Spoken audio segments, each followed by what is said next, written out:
vamos a ir intentando desgranarlas poco a poco, ¿no?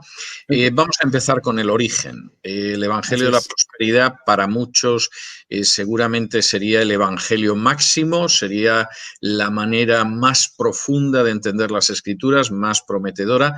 Lamento darles un disgusto esta tarde porque el Evangelio de la Prosperidad no es nada más que la infiltración en las iglesias evangélicas del ocultismo del New Thought del siglo XIX. Voy a intentar explicar un poco qué es esto. New Thought es un término que es inglés, que significa el nuevo pensamiento y que es algo que aparece en el siglo XIX de la mano de un ocultista norteamericano que se llamaba Phineas Quimby.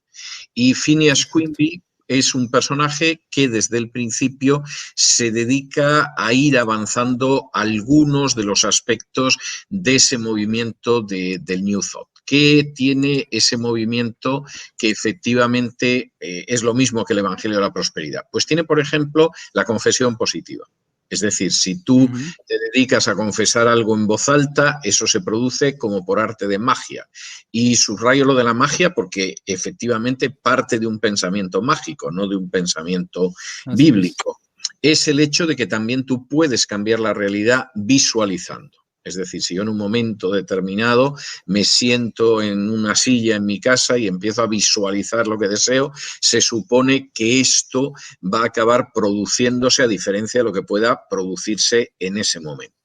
Y esto va vinculado además a dos cuestiones que obviamente son preocupaciones del ser humano. Una, la salud, es decir, tú puedes de alguna manera provocar el estar sano continuamente si estás utilizando esa confesión positiva y ese pensamiento positivo, y también puedes enriquecerte si efectivamente entre aquello que tú visualizas, que tú confiesas positivamente, que tú señalas, está el hecho de obtener riquezas. Este sería un resumen, yo diría que muy pequeño de lo que es el origen de ese New Thought. El New Thought históricamente se ha dividido luego en distintos grupos. Por ejemplo, la ciencia cristiana de Mary Baker Eddy es una heredera directa del New Thought. La idea de que en realidad la enfermedad no existe, es algo mental, tú puedes controlar esa enfermedad. No hace falta que diga que la gente de ciencia cristiana enferma y se muere exactamente igual de todo el mundo, pero evidentemente esto forma parte de su creencia, en muchos casos hasta el extremo de negarse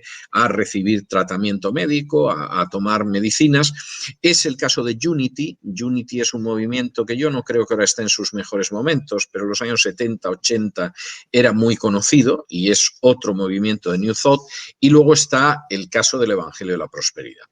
El Evangelio de la Prosperidad es algo que viene directamente del New Thought y esto se puede ver, por ejemplo, en las obras del que se podría decir que prácticamente es el padre del Evangelio de la Prosperidad, aunque ya murió hace años, que es Kenneth Hagin.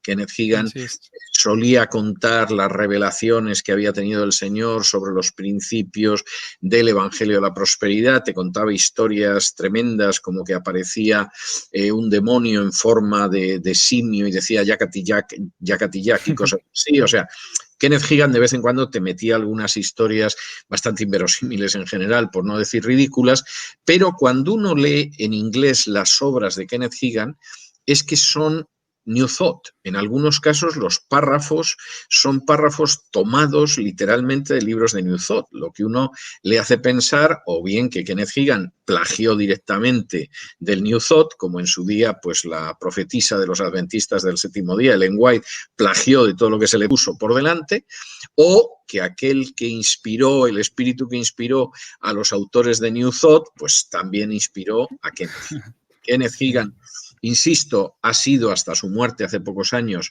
el gran patriarca del Evangelio de la Prosperidad y era un personaje que toma el New Thought y parece que al lado agarra una canasta de versículos bíblicos, mete la mano y espolvorea una serie de versículos bíblicos y la sensación que da es que aquello es medianamente bíblico.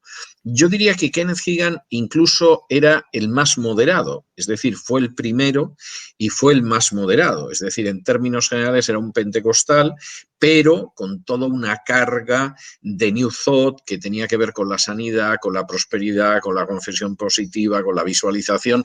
Los discípulos de Kenneth Hagin ya han ido siendo cada vez más evangelio de la prosperidad y menos pentecostalismo. Es decir, un Kenneth Copeland, por ejemplo, un Creflo Dollar, por ejemplo, o la gente que ha podido llegar ya dentro de lo que sería el mundo hispano. Estoy pensando en un Cash Luna, estoy pensando en un Guillermo Maldonado, etcétera. Bueno, esta es gente que cada vez ha sido menos bíblica, que se limita a repetir demasiados versículos totalmente sacados de contexto y que no tienen nada que ver para aquello con que ellos lo apoyan. Y es gente todavía, yo diría, más poco consistente, con menos solidez todavía que Kenneth Hagin, que ya es decir. En algunos casos, incluso son personajes que en los últimos tiempos han ido revisando su doctrina. Yo estoy pensando, por ejemplo, en una época, en los años 80, 90, en que posiblemente la gran figura del movimiento de la prosperidad, del movimiento de fe, como ellos decían, era Benny Hinn, y Benny Hinn podía decir las tonterías que quisiera, que de todas formas provocaba un entusiasmo tremendo. La gente iba a su iglesia en la Florida, pues como los católicos van al santuario de la Virgen de Lourdes o de la Virgen de Fátima, y hace pocos años uno de los sobrinos de Benny Hinn de pronto salió y dijo: el evangelio de la prosperidad es un antievangelio. Yo he tardado años en darme cuenta, y el propio Benny Hinn en los últimos tiempos está más callado y más silencioso y menos extremo en sus posiciones. Pero por volver al punto de inicio, el evangelio de la prosperidad fundamentalmente es la infiltración del pensamiento gnóstico o del pensamiento ocultista del New Thought dentro de lo que sería el mundo protestante.